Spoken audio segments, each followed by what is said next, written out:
Heather and I were talking about a problem she had with the key fob in her 17 VW Beetle Dune, which made me think about all the other key questions I've been getting. Even though Heather's car is only a few months old, she had a no key detected message on the instrument cluster and the car wouldn't start. Well, like many cars today, her V-Dub has a passive unlock and start system. The key can stay in the driver's pocket or purse, and simply touching the door handle unlocks the car. Then all you do is push a button on the console to start the car. Pretty slick, and now becoming almost standard equipment on new cars. Also, Mike in Cedar Rapids says his Ford has a keyless system, and he can't get the door to unlock. Mike wants to know how to get into one of these cars when the fob is dead. Well, first, in Heather's case, although it was almost new, the battery in the fob was dead. How could that be? Well, these systems are working all the time the key is close to or inside the car. They aren't like the old fobs where the battery was only working when one of the buttons was being pushed. So battery life can be significantly shorter than in the past.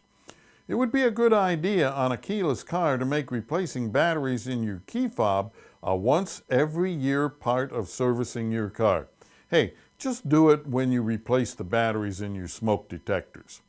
Also, if you have any issues with range or sensitivity of the key, replace the battery as the first step in diagnosing your problem.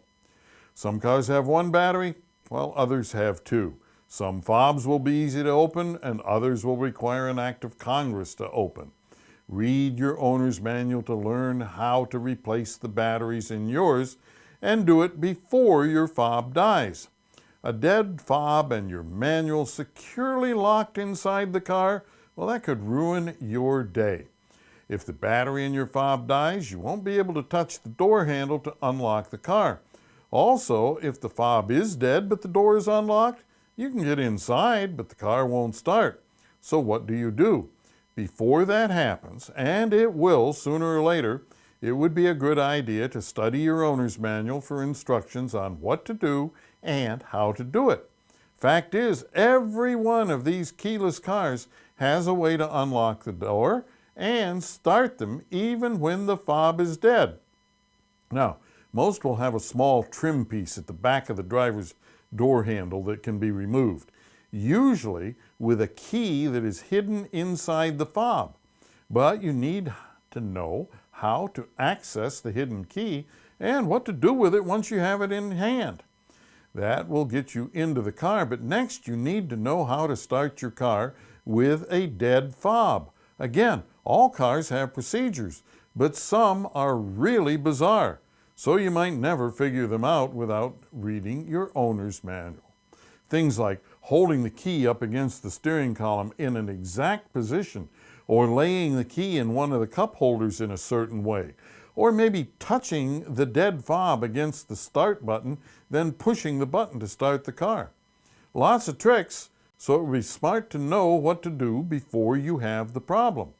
Also, be careful about internet loonies because they can be really stupid, like suggesting jacking the car up and using a jump box to jumper the car's electrical system rather than simply removing the trim piece to open the locked door.